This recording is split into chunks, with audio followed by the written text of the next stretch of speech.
Good afternoon, everyone. This is I'm Dee Reinhardt with Illinois WorkNet, and we have our Department of Human Services Youth Technical Assistance call beginning right now. We have a couple of things to talk about. One of them is the email that you should have received from Brandon that came out. I'm checking right now when it actually hit your inbox. It would have been sometime this morning, maybe, or yesterday, maybe, talking about summer youth for category 1 enrollments. So if you have any questions about that, Brandon is finishing up a monitoring and should be with us about 1:45 or so. So we'll answer any other questions that we can and continue the recording. So if you do have questions, I don't have anything specific available for you. I do know that we are able to enroll youth for category 1 as of April 15th. So if you have not started doing that yet, you need to. We are still having some issues with some of the youth and the application where they may have filled it out while we were in the transition period. We still have a list of about 10, maybe 12 youth that we're trying to clear up, and we will get those fixed and notify your agency as soon as we get those cleared up. So I'm going to open up the floor to any questions that you might have about the system for that we can continue to record. So nothing specific about any individuals. Dee, I have a question. Yes, ma'am. This is Brittany from Peoria Public Schools. I emailed you yesterday about the one student about the employment 101 guide. Yes. And yeah, and it makes sense, but I was talking with Sarah this morning, and I worked with a student Friday who was not enrolled, and we completed all his stuff. So is that a glitch or anything? Well, you can complete all of their stuff, but it does not count toward your DHS youth performance unless they are enrolled. Even though it transfers over when they're enrolled? Did it transfer over? Yes. It did transfer over, but I'm just curious on why it let one student do it and not the other. I don't know. I don't know the answer to that, but you need to, because the only way that it's supposed to count towards your performance, so you need to check the student's progress page. It's on there. It counts there on the. Yep, she enrolled him after we finished it Friday out. We did it Friday morning. He was enrolled Friday afternoon, and it pops up that he's completed it all. It might be that it was done on the same day, but the challenge is you should not have them complete Employment 101 prior to them being enrolled, because they should be selecting DHS Youth. Correct. And as let the this option for the student career do it, plan. but not the one I emailed you about, which I thought was weird. Okay. I would check now since they're enrolled, or if they are enrolled, and have them try again to be able to select it. If not, I can, if you send me the name and the email address, I will, because I've already deleted that email, I apologize. No, it's okay. I will try to select it for them. Okay. And see if it lets you proceed. Okay. Brittany, it's Sarah. What was the name of the student? Because I can try. I'll tell you later, Sarah. I was going to We're say, recording. We're recording, recording, Sarah. I don't want to talk about specific individuals on the recording. And then I guess you answered the question, but like I said, it did for one student, but not the other student, but never mind. Disregard. Okay. All right. Eva, you've got your hand up.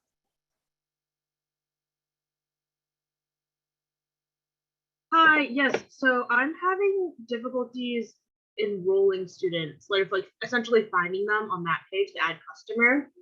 I was with them all together to make accounts and they made the account, but when I try to add them afterwards, I can't find like 5 or 10 of them essentially. Yeah, and when you click this add customer, it's much easier if you just add the customer instead of having them create an account. So just bypass that step. I am going to change those instructions. Those instructions are basically for, say this, Arna Anaboina is already in the system. She's been working with a different agency and now you're trying to add the customer. That's the purpose for that.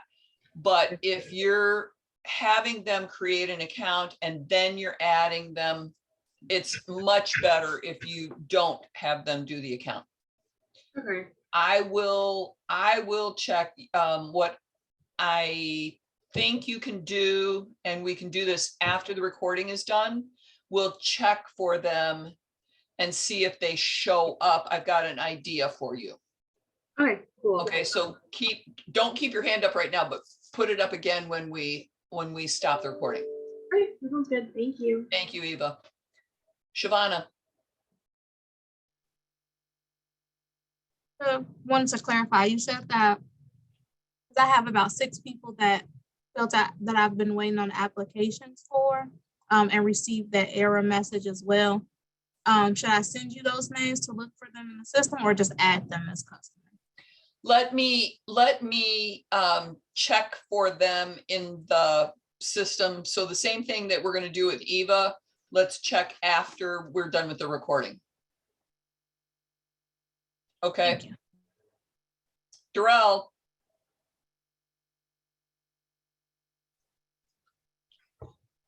Hey, so question, after you add customer and you get their initial information in, there used to be 3 options that will pop up. One being complete the application with Youth Now, and then the other one is to send them a link.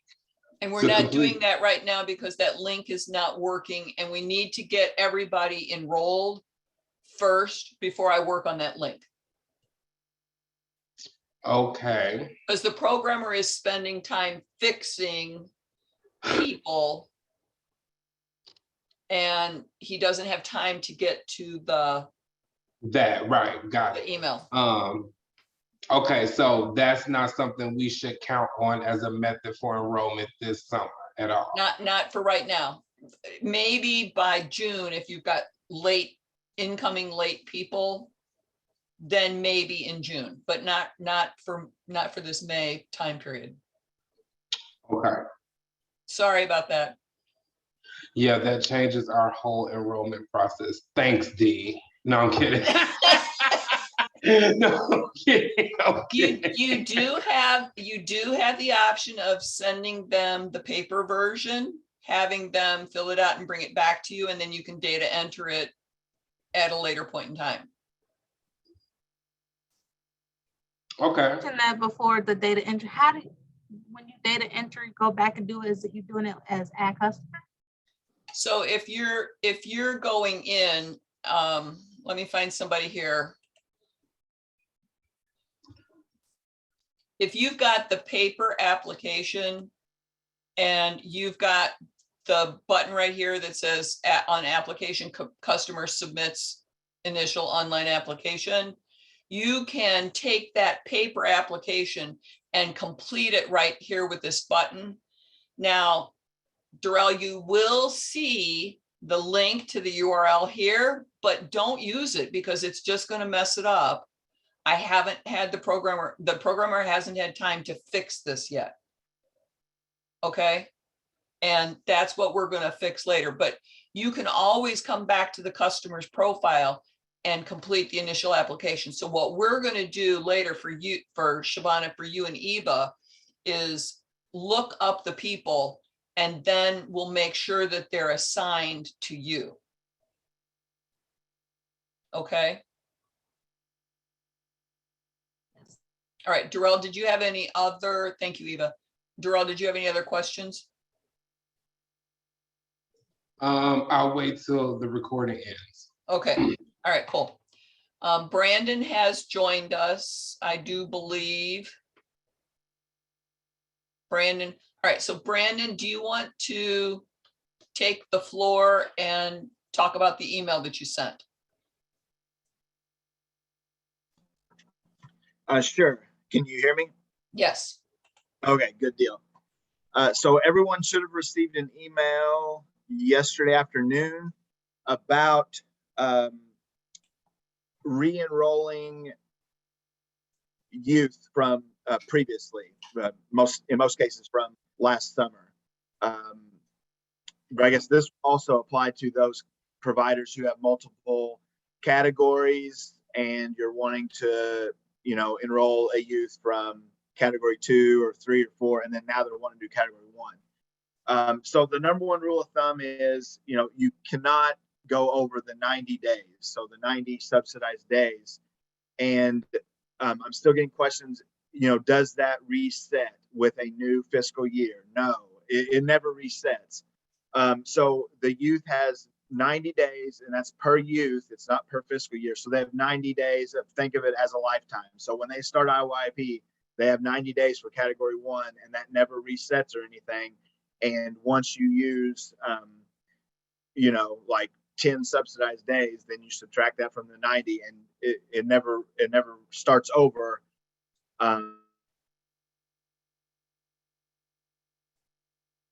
Brandon, you cut out. That is for you have, what's that? Brandon, you cut out. You were saying something about the 90 days never resets if you have 10 subsidized days for a job that's 90 minus 10. Okay, so then they would have, then you would subtract that from the 90 days, however many subsidized days they have worked, it doesn't matter in what fiscal year it is. Just from the beginning of IYP, which is basically a 3-year grant, to the end of the 3 years, forever, they have 90 days. So it never resets or anything. So basically, however many, if they used like 40 days last summer, then they'd have 50 days remaining. And that also, Brandon, that also doesn't matter if they go from agency to agency, correct? Correct. It never resets for any reason.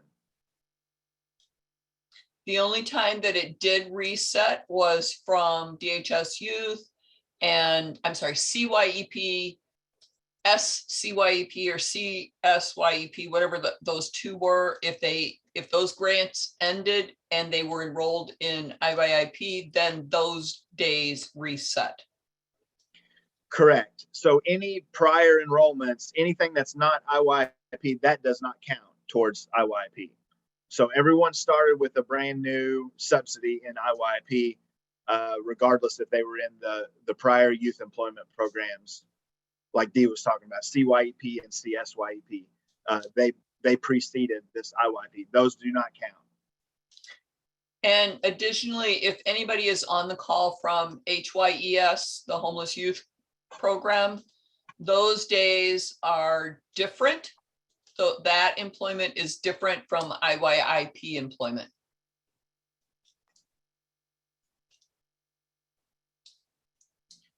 Yes, and the only thing that I believe it came to my attention during one of our remote site visits earlier today is that I remember last summer now there were a lot of questions about the June 30th end of the fiscal year.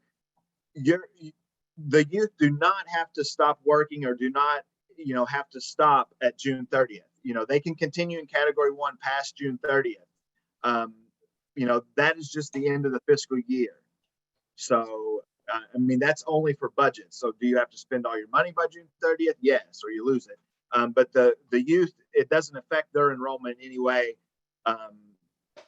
June 30th, starting a new fiscal year into July 1st. All it does is, as Dee and I were talking about on an earlier call, it just makes things confusing for category 1 because of the split fiscal years. But it does not affect the youth and their enrollment. They can work from one fiscal year to the other.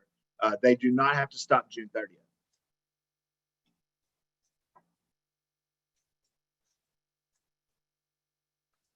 All right.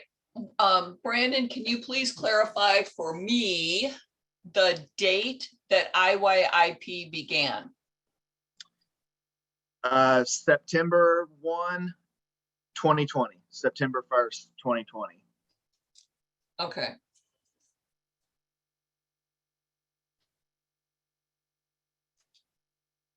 Okay, so that could be part of the reason for that one email from that one agency, because the employment ran into 9:30, but I have to double check that.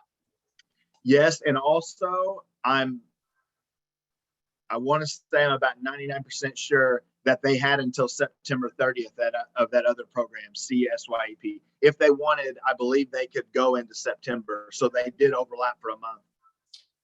That I do remember that now. So is CSYEP reporting completed?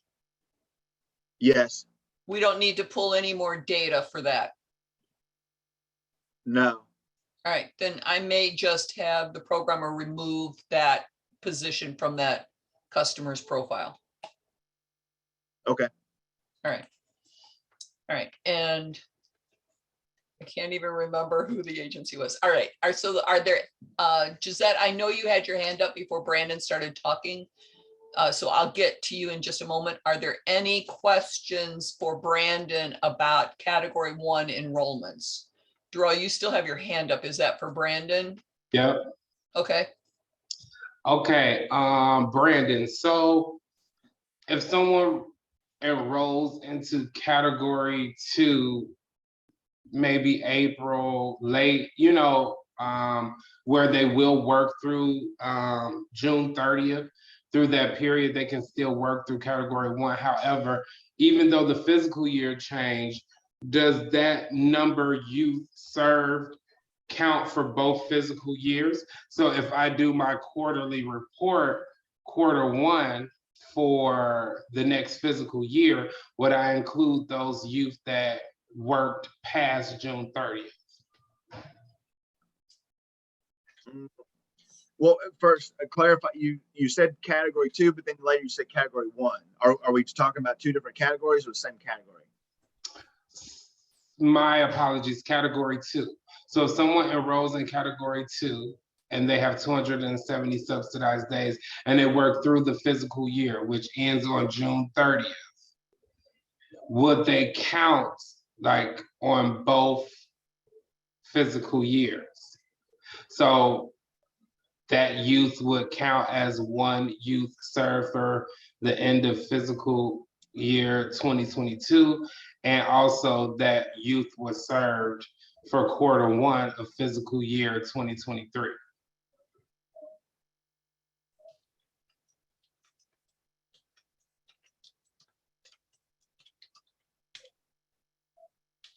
Or should I not include them in quarter 1 numbers because they rolled over from the last quarter of the previous fiscal year?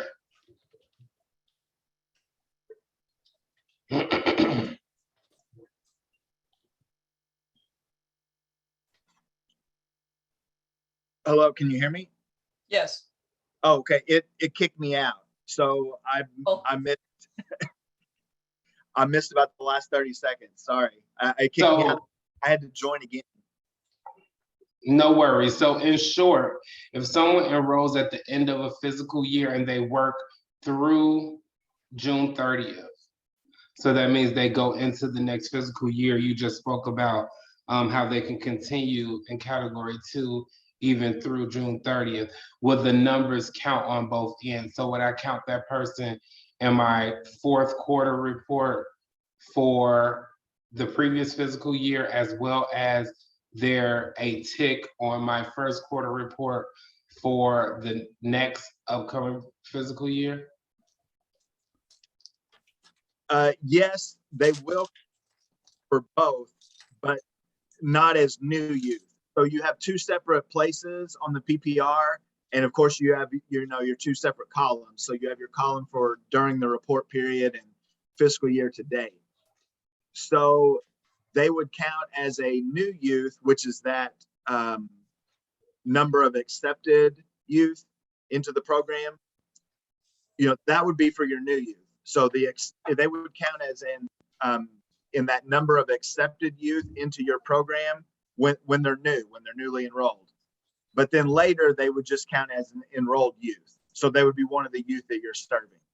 So they would be, counted in that fiscal year to date and in the, all the other questions that apply to enrolled youth, like how many youth are completing Employment 101 and all those other questions. They just wouldn't be in that number of accepted youth because that's only for new youth, newly enrolled. Okay.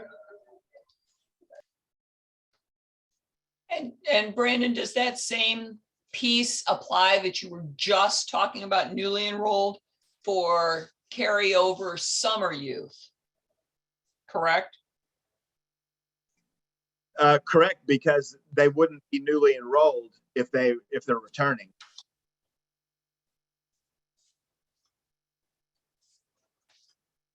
But they would still be youth that are enrolled. Any youth that's enrolled at least one day, counts as a youth that's served.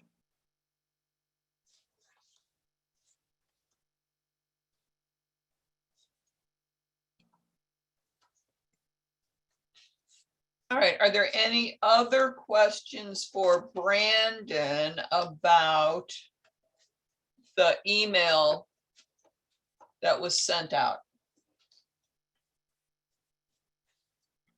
All right, you can always ask other questions, but I just want to encapsulate the email in category 1 enrollments.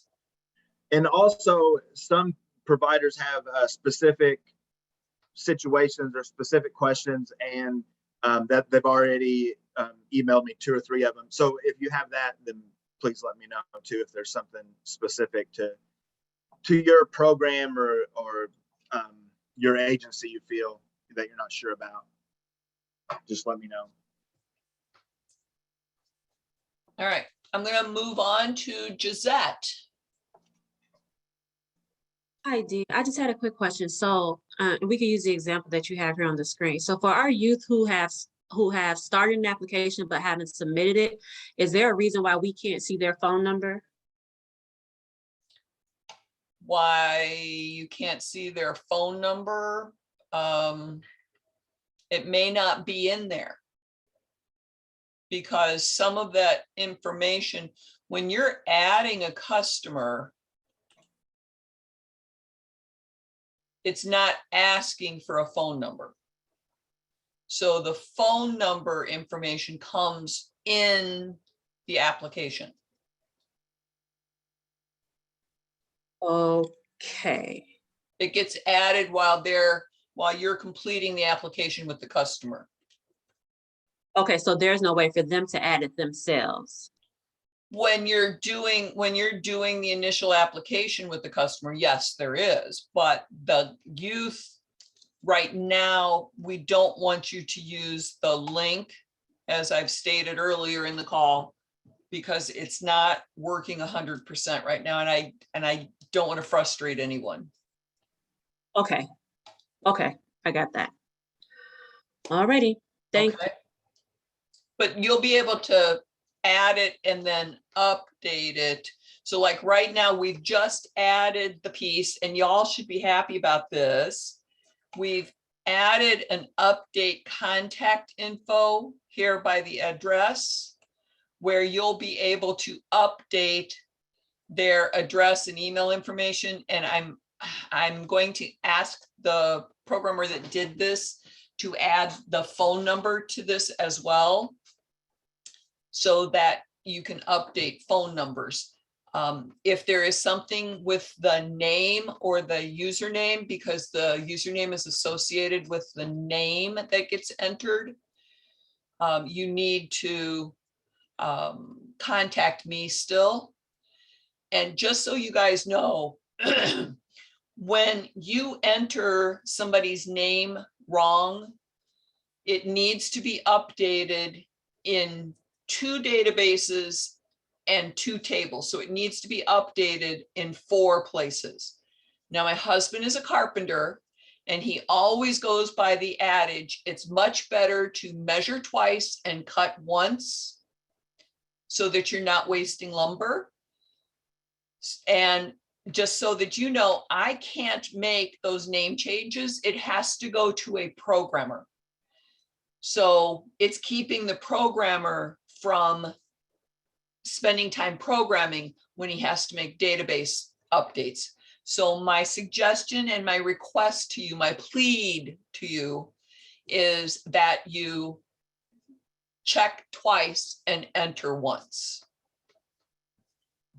So hopefully we can cut down on the typo corrections that we have to make.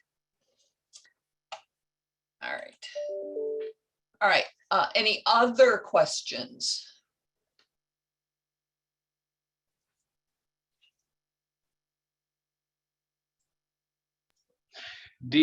Where can I find the principal application?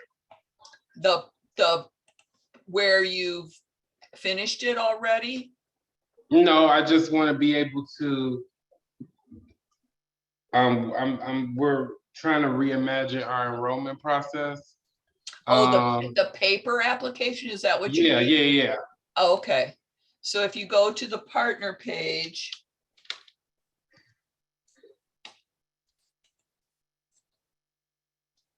and on the full list of resources, we have paper application for DHS Youth Program. You want me to put this link in the chat? Yes, please. The things I do for you, Dwell. It comes with being your favorite. For some reason, when I go to my partner page, I don't see. I see like the tools and the assessment and employment 101, but I don't see like that full list of resources. And then it goes to program guides and partners. I don't know, maybe I'm going to it wrong. So on this page right here, you click on this full list of resources. I don't know how you're getting there. I'm going to illinoisworknet.com/DHS Youth Partners.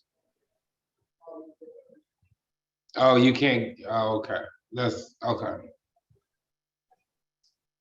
And then it's right here, full list of resources. And then it's right in this middle column.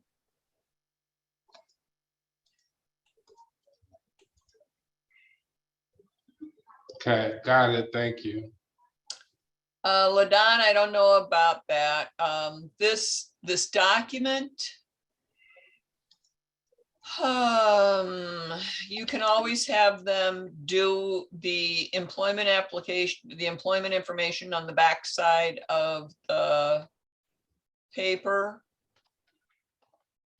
Okay, yeah, we've created a little workaround for that field. I think it was that one and then another one that asks if they have certifications, if they've earned a certification. Right, And if that you one we do- didn't put in here either. Yeah, okay. So you can always like print this one-sided and have them write stuff on the backside. Okay. Thank you, ma'am. You're welcome. Araceli. Yes, hello. This is Araceli Aponte. I am the Youth Employer Relations Manager with the St. Sabina Employment Resource Center. And I did have a question regarding new employers or contracts. I am aware of how to add work sites and place youth onto those work sites through their case notes. I was wondering if there was a place where we should be uploading those signed contracts with employers. So right here where there's an open folder looking thing, a partially open folder, it's the provider information. And right here where it says file uploads, you can go there, pick your project. And I'm in test and it still says CYEP, but it would say DHS Youth in production. You click that, then you click your provider. And then you, when you click filter, it will give you the ability to upload a file. When you upload a file, you select the category and it would be worksite agreement. The documents related to your worksite placements and agreement with that worksite. And then you can put a description in here so that you know exactly whose it is and what it is. And then click upload and it will add it to the list so that you can like just look at the description and Brandon or Nicole or whoever can see what that document is before they actually even open it up. Excellent. Thank you so much. Is that what you needed? Yes, that's exactly what I was looking for. Yay. Okay. All right. Thank you. Anthony, you're up. Okay, yeah, we have a question for you today. So, hi Dee, this is Lou, the instructor with the Angel of God Resource Center. Okay, So you didn't sound like Anthony. Yeah. So I'm currently trying to put students in, and I know you said that there are some glitches, but when we get to the portion where we select a provider, Angel of God Resource Center is not listed. So we should we be selecting NA and then typing in other, or how does that work? When you're looking at, you've really thrown me off here because are you entering the provider when you're adding the customer? Well, it's on the customers. The customer is on filling out the application. No, So no, it's no, side by no, no, side. no. That is like, that's what we've gotten away from. No, when I say the customer is on, you know, the link that says you're sitting with the customer. So the customer and I are going through the questions. So I've added the customer. I So see you doing you've done this process right here. Yes, This is where the agency gets added. This is the Okay. only place where the agency gets added. Okay. Yeah, And I was then looking someplace else too. if you are looking at the customer's profile, if you're looking at the customer's profile here, like say you added them and you're coming back to them, you do not use the link. You do the application from here, from the complete the application with the customer. And there is not a spot for you to pick an agency in this application now. Right, that's what I was looking for. I remember how it was previously. So I was looking to see if it was still there or if it was just me and I didn't see it. So I just wanted. It got added when you added the customer. Okay. Okay, then I've done it correctly. All right. Yay. You had me worried. I was worried. Okay. So I'm on the right track. So yay. Right there, nothing. I guess not. Well, I just want you to know all of. Okay. Any other questions? Anthony, just cut her off. I am. So now she just made me think of another question. Yeah, what's that? Sam, are you laughing at me or them? I'm just having a great time listening to the conversation. I tell you, I have more fun with you guys on these TA calls than any of my other programs. So if by chance we had clients that we actually, Yeah, but Miss James just said that Tina typed it all in there. I said, well, I'm not typing it now. Let me go find out. Because I didn't see it. And I know it was. So Dee, can you still hear me? yes, sir. Okay, so I'm sorry, but so Ms. Lou was just sharing with me that we may have had clients where we actually typed in the information. Is that even possible? Typed in what information? Okay, Ms. D, right in the section where it asks, going through the application, Are you working with IDHS or any other agencies? And then it has the NA, or the last one was other IDHS programs. Oh, that's later. That's later in the application. Okay. Okay, go Right, ahead. so that's what he's asking you about, because they actually typed in the other location, Angela God Resource Center. All right, that's okay. It's just that won't count for anything. It won't assign them to your agency at that point. Okay. It only assigns them to your agency if you When you add them from that group page. Okay. Okay. All right, then we're safe. Cool. Yep. Thank you. Okay. Okay. Who's Dee, are you next? able to skip forward in the application, or you I have? can't. I have to go through the stuff. Oh, okay, never mind then. I can potentially go find somebody whose application is done. Give me a second here and see it. Let me see if I can find somebody.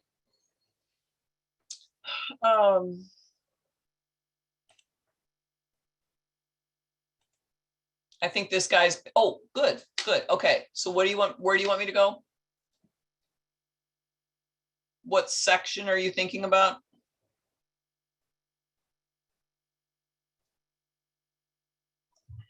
So this section, you see how it says edit this section? Yes, sir. Does that go away after some time? It goes away after the customer has been enrolled. Oh, okay. And so if you ever need to change something. Your SOL. Okay.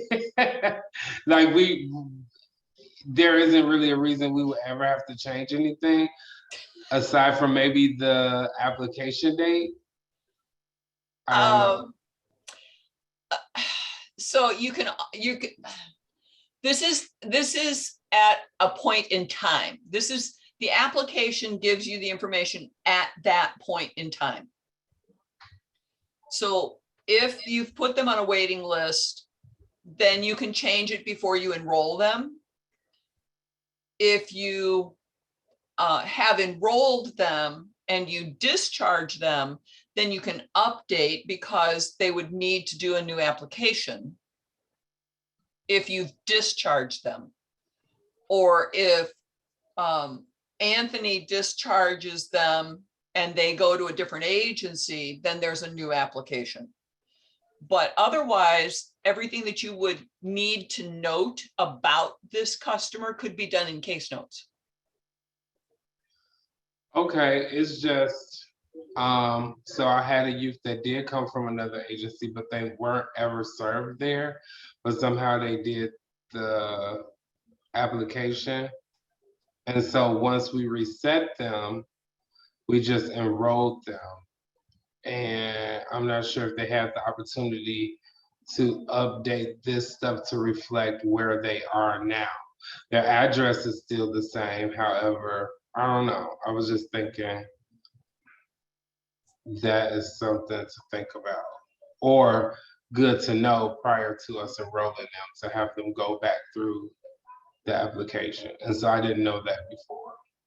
And well, and then the other thing too is if you're doing the Casey Life Skills evaluation, that gives you a little bit of time and effort there that you can have that discussion about potential challenges to employment, et cetera. Okay. And then last question. I know last year, and probably more of a Brandon question if he's still here, but last year, I remember we did the Casey Life Skills assessment with the youth in the summer, but I don't think we had to do a second one or something due in the summer. Is that still the case? Brandon, did you hear the question? Yes, you don't have to do a second assessment. It is dependent upon the youth. So depending on, the results of the first time, if they need to be reassessed or not. Darrell, did you mean at the end of the program or new if they're coming back this year?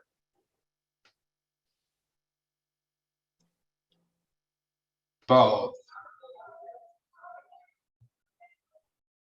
So if they're new, which everyone was new last year, because we didn't start till September of 2020, then everyone did it. But I don't think we needed to follow up unless we provided them services. We want to gauge if they got better. But if they're coming back, obviously, will we want to reassess those people? Probably, I guess. And then the new people, probably the same. You do it, and if they need to be reevaluated. So Brandon, do you want them for performance purposes? They would need a new assessment this year to count in this year's performance.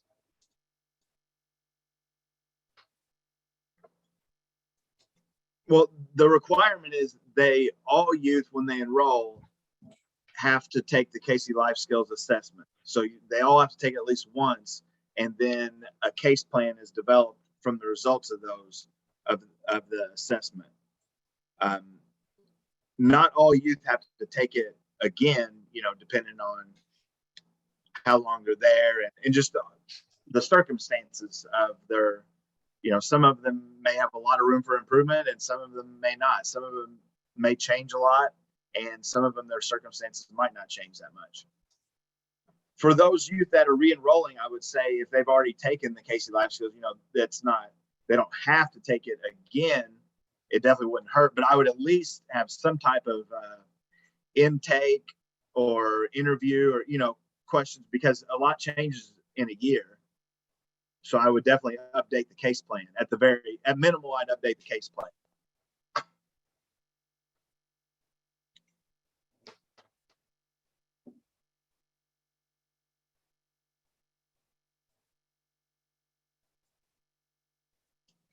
Gisette, you have another question? Yes. And I apologize in advance. I have a newborn in the background. I'm trying to keep him quiet. But has there been any more discussion about when the Casey Life Skills update training will be?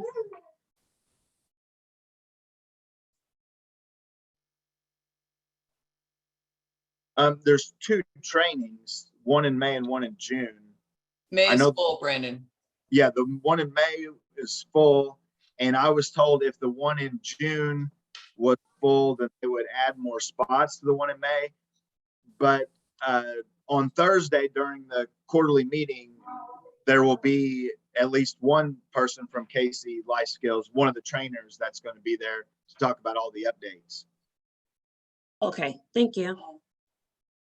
But as far as trainings, I'm only aware of those 2 on the ICOI. And I know that Chanel Dotson that works with us from ICOI will send information if there's any new trainings. But like Dee said, the last I knew, the May was full and June still had spots available. And that's the only 2 trainings I'm aware of. I'm sure they'll also talk about it on Thursday at the management meeting too. The changes, Brandon, you were cutting out. Oh, sorry. Yes, the changes and also the trainings, if there's going to be any additional trainings or anything. All right.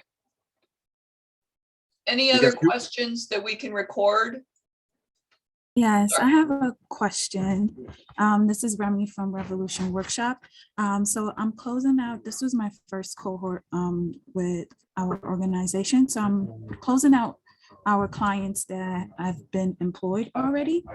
On the overview page of their profile at the bottom there, it says I need to upload payroll to be reviewed and approved.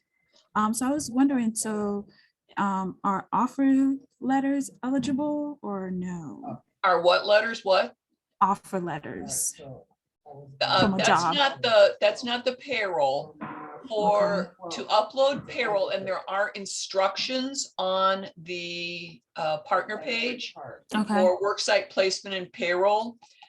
You do that through this worksite placement that looks like a bulleted list. Okay. And on the payroll piece right here, You need to select your project. You got a party going on there, Remy? The office, everyone is pretty close together, so you're gonna hear other people. So then you filter for that. Then you add your payroll, follow the instructions, and this is where you upload payroll. And then what it does is it gives you a listing of the number of customers that were served on that payroll, what the dollar amount was. And this is what Brandon and Nicole will manage, will verify and review, although it doesn't look like anybody's reviewed anything in my test program, but we'll see what they do in production. But this is a way for them to verify what you're submitting for payroll and then what you're submitting for reimbursement. Okay. So this is where you do that. Okay, and where it says upload, uploaded like any of the related files, does that The mean verification documents, that Yeah. gets put on, the uploads on the customer profile. Okay, so that an offer letter will be okay for that, for verification. Edward, can you mute yourself? Wait, I'm gonna do it. All right. So on here, the uploads that you're uploading here are the actual stubs or their Okay. timesheets. Okay, Now, so I'm sorry to cut you off. So we absolutely need a pay stub is required. you can do a payroll report from your fiscal department. Okay, But then what you need to do is you need to have a report for each person. okay. So when you say do a pay, so is this, so timesheet from their time here or timesheet from their actual job that they got after completing our program? Is it subsidized? Subsidized wages have to be uploaded in the payroll. Okay. The DHS would like you to, and I believe this is going to become a requirement in July, but they want you to also track permanent employment where you are not subsidizing the wage. And that would be added as a step in the career plan. And you don't have to upload payroll for that. You just have to put it in their career plan. Okay. And then for employment verification for those non-subsidized jobs where they've got 30, 60, 90 days, those employment verifications would go on this uploads tab. Okay. All right, great. Thank you. You're welcome. Brandon left, so if you got any questions for Brandon, he's gone. Any other questions? If not, I'm going to finish the recording so that we can go live.